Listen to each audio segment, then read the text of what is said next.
Alright, so I'm gonna do a GPU overclock guide. Just kind of talk through like my method. Not gonna be like actually overclocking. I've already done it, but um, just kind of like my method, how to do it, some things to check for, to look for, um, and hopefully you can do it really fast because um, I did this overclock in I don't know a couple hours with breaks in there, so shouldn't take you too long. Um, I got a little lucky with the core. Um, I just got a lucky guess, and this happened to be the max stable, so I didn't really have to do a whole lot of testing. But anyways, um, so basically you're gonna need a couple things. You want Afterburner. This is mainly for NVIDIA GPUs. You can use Afterburner for AMD, but I know a lot of people prefer the driver like overclock in there. Um, so yeah, it's basically for NVIDIA. Um, but some of the tips you could apply to AMD, of course. So Afterburner, you're going to want superposition for benchmarking, GPU Z, and hardware info. So all of these, just Google them, you'll find them. So when you open up Afterburner, it will be all blank. So I guess the first thing is to make sure that your GPU is, you kind of have like a everything set up correctly to start with. So um, let me open up GPU Z and show what you need to look for in here. So bus interface should be x16 at 3.0 or 4.0. It doesn't matter, both are fine for gaming. You will never use 4.0 bandwidth for gaming. So if you have it on auto, it will probably be 4 if your motherboard supports it. But yeah, you mainly want to make sure you're in x16. If this doesn't say, if this says like x8 at like 1.0, it's probably a power saving feature. So if you click this, it will start a render test and this should change. But yeah, you just want to make sure that. Memory type, yours, depending on what your card is, if you have like a 3080 or something, you'll have GDDR6X, which I'll explain the importance of that later. But and then you have the manufacturer of the memory. So you'll either have Micron, Samsung, or I guess Hynix. I've never actually seen Hynix. I just got this graphics card. My other two had Samsung. Samsung is usually the like better memory. Like if you have Samsung, you got kind of lucky. But obviously you can see I literally maxed out the slider, and this is stable. So apparently this Hynix memory that I have is really good. But anyways, the other thing is if you have a 30 series, if you come over to advanced, you want to make sure resize bar is on. This is in the BIOS. When you enable it, it will also enable the 4G decode and something else. I forget what it's called, but there's another thing it automatically enables. So don't worry about that. As long as resize bar is on, this will help performance a bit. If you have AMD, make sure the SAM is on. I forget what that stands for, but and I'm not sure if that's in BIOS or not. Like obviously I'm not on AMD, so but yeah, make sure you have SAM on. I know SAM helps performance quite a bit. But yeah, once you make sure all this is good to go, in MSI Afterburner, real quick, for compatibility, all these can be checked. You can do all these. That'll just give you the most customization, I guess.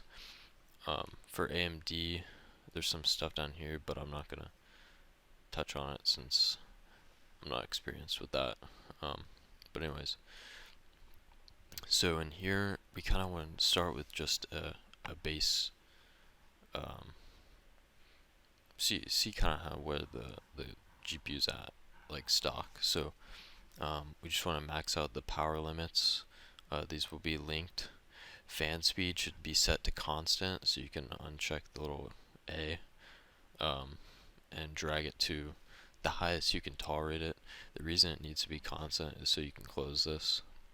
And because MSI Afterburner being open in the background does affect performance just a little bit. So if you set it to constant, you can close this and it will still apply. Core voltage, this will probably be locked for you. To unlock it, I'll probably just have it in the description.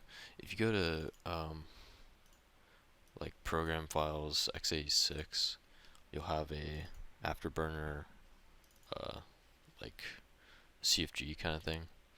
So if we edit this, we'll have all the settings, and one of these, I think I'll have it in the description, but you'll find it'll be like this, like Vin and then a bunch of stuff. What you can do is just like Control A and paste what I have in the description, and it will, when you like restart Afterburner, this will be unlocked. So the core voltage, this is only a limit, so, and I think like 30 series, it doesn't really do anything anyway, but it's just another limit that you can max out, because why not? So core clock, memory clock, we want to keep these on 0. We're gonna start with, so once you have your limits maxed and your fan speed good, we want to do memory first, because we need to, it's going to be a little bit more like, I guess, time consuming than core, because yeah, core is a little bit easier in my opinion. So memory, we need to ensure that the value we're using is not in the like ECC range. So GDR6, like, I think it has error correction, but it's not, it's very minuscule. I haven't personally experienced ECC with GDDR6, but 6X, it's pretty aggressive, I guess. So if you have GDDR6, so like I think probably 3070 and up, will have 6X. You need to make sure that you're not getting ECC. So I made a quick paint drawing for this. So for memory clock, so let's say you set it to, like, let's say you start at like plus 1000. Let's say plus 1000 is like right here on the like this is plus 1000. So then you go to like 1500 and you're like right here. If you check performance, so even though your clock is higher, you're not crashing, there's no artifacting. If you check performance here, it will be lower than plus 1000, because ECC is correcting for errors that the memory is throwing, and you'll get lower performance. So then, like, let's say you did 2000, it's just not stable at all, so that's pretty obvious. But like this range, you want to find out this range so that you don't bother going into ECC and wasting time, because you basically have a useless overclock, because you're getting lower performance than you would with something like over here in this stable range. So yeah, that's, I guess, the best way to explain that. So to check for it, I like to use superposition, so I'll just open it up here. So basically we want to take a baseline, so make sure to have both of these on 0, kind of like stock. Limits maxed out, and I use 4K optimized. Um, the higher the res, the more like VRAM it tends to use, because you can see 1080p extreme uses less. You can go 8K, but it's kind of unrealistic in my opinion, so just 4K seems to be good. And you want to take a screenshot once it's done, whatever your score is, and then try to up the memory clock. So you can start with, I like to start with a high number and then go from there.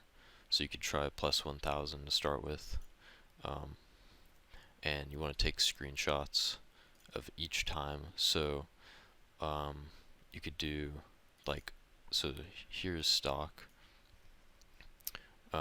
This was my score with just limits maxed, and then we do plus 1000, and it's obviously gone up.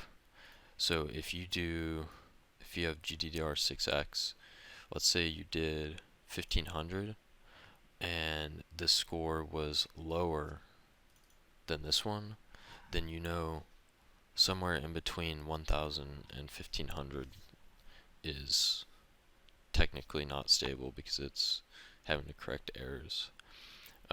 So you could stop there. You can go into a game and start actually stress testing. I don't like superposition for a stress test because it's very lenient on overclocks. You can have something that wouldn't be stable in a game, but it would be stable in here. So we're only using the benchmark to make sure that ECC isn't occurring. So yeah, go until you like make sure you're not in like ECC range. So for me, kind of a weird use case because I can't go any higher. This is the highest the slider goes. But yeah, if you were to go to like 1800 and you get lower performance, then obviously you've reached like an ECC range. So for actually like finding the overclock, I prefer to use games. You can use like Warzone, it's free, so that's kind of nice. You can do like Battlefield 5, Battlefield 1. I even one time used like Fortnite, like Team Rumble. But any game you use, you want to max out the graphics, so everything on high. You want to like, you want the GPU usage to be high, like 98, 99%. You really want to stress it, and keep upping the memory until it's unstable or you see artifacting. Artifacting would be like if there was like a green like square on one of these bricks, or like a purple, I don't know, like star or something like around here, like in your game. Like if you see weird things happening, it's not stable. So yeah, that's basically how you do memory. Just make sure that you're not in the ECC range. If you found it to be like between 1000 and 1500, then I probably wouldn't bother doing anything more than 1000. So if 1000 is stable, I'd probably call it there. If you want to get like really nitpicky, you could do like 1300 and check with actually click that. Check with superposition that you're not getting lower performance than 1000. But you want to find the actual like stable overclock with a game, and don't use superposition. Only use it to make sure that you're not getting lower performance. So yeah, that's pretty much how you do the memory.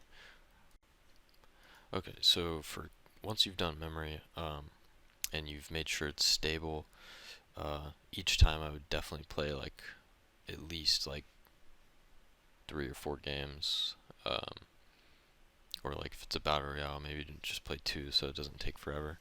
But anyways, if you're on high graphics, if it's not stable, it's gonna crash, especially in Modern Warfare.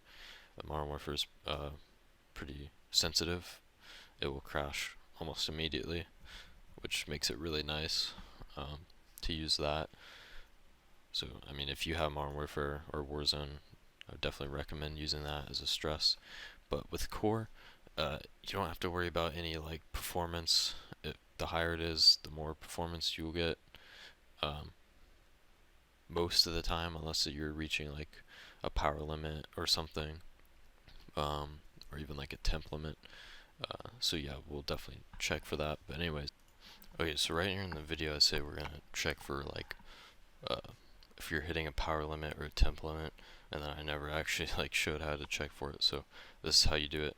Hardware info, sensors only. When you're under load, you can scroll down to the GPU area, and you'll see GPU performance limits. This is kind of like what you want to look at. If you hover over these, it has the full name. So power, if you're reaching a power limit, this will say yes. And then obviously you have thermal and some other ones. Utilization, I don't know, it always says yes. I wouldn't worry about that too much. Mainly you're concerned with thermal and power. If you're reaching either one of these, undervolting will probably benefit you more performance. But if you have good case flow, a good cooler on your graphics card, these shouldn't say yes. So yeah, core, pretty simple. I mean, just same procedure as memory. You can start with something high. You could start with plus 100, plus 150, plus 200, whatever you want, and work from there. With core, you want to, I would say, go by 100s until you find like if 200 is stable, which it is, the next one I would do would be 300. If 300 isn't stable, try 250.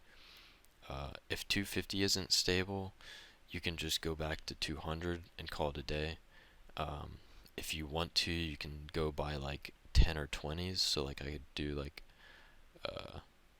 220 or like 240 or something, or like 230. You'd start going by 10s. Don't go any like smaller than 10 or 20. Like even 10 is kind of useless because you can actually, if you do Control F on your keyboard, let's say if I raise this by plus 210, like at 975 volts, or I mean megavolts, not that would be a lot of volts. Like we're at 1980 megahertz. Like if I did 210, it might still be the same. So there's really no point in doing like plus 10 or plus 5 increments. So honestly, I would just do it by 50s and call it a day. You're not really going to get much performance out of getting it like really down to the exact number that it's stable. But speaking of the curve, if you do it this way, just like this, your curve will be good. It will look, this is how the curve should look. All the points are in a nice like line, I guess, like a nice slope. Some people will have theirs like a very defined step. You'll see some people's curves, they'll go up a lot like this and then flatten out.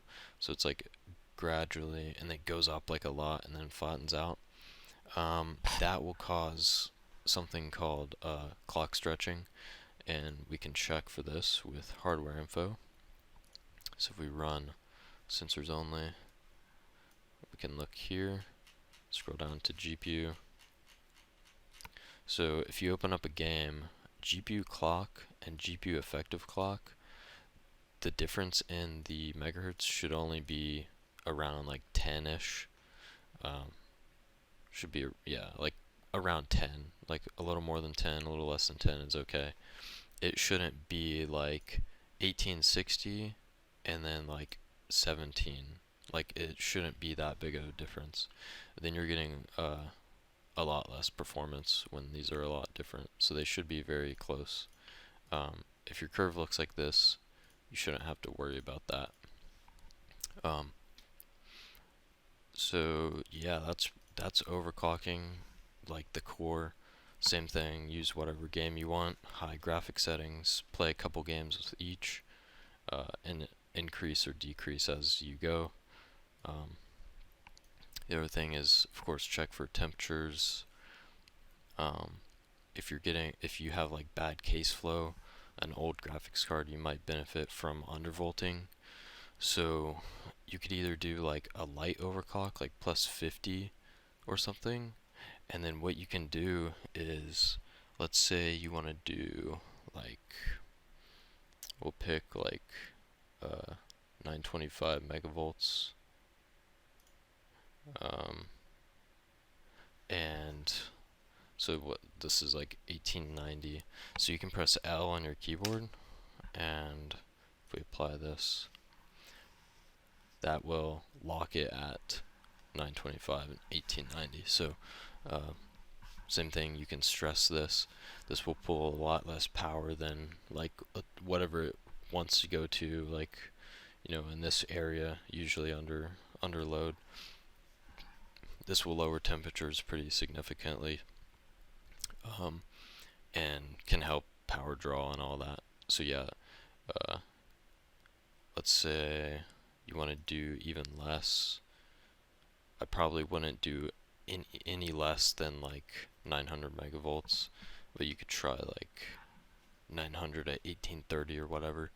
I mean, your numbers are gonna vary, but yeah, I mean that's pretty much how you would do like a nice undervolt. And let me reset this. Another thing is with the curve. So let me unlock this and just press L again.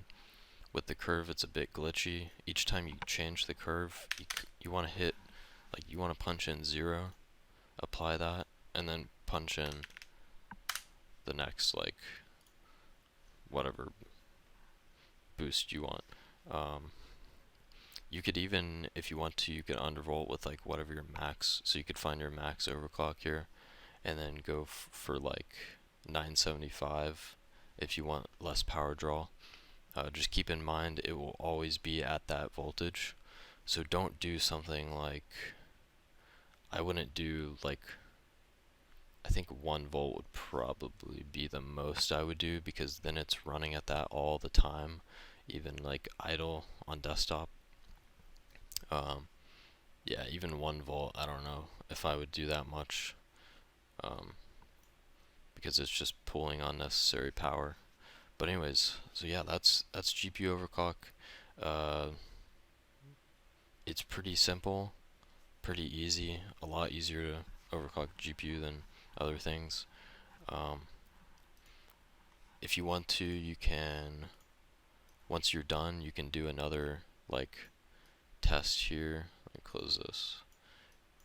You can test here, and you could do like whatever your best is, like so like 200 core, 2000 mem. Like this is my max score that I got on 4K optimized. You can see here, you can compare it with like whatever your original was. So went up quite a bit of points from this. FPS won't be as much. Here's 2060 Super versus 3060 Ti. I'm more so CPU bound in here since I'm using low anyway, but I mean it's still a nice like 40 FPS, so I'll take it. So yeah, good luck, enjoy.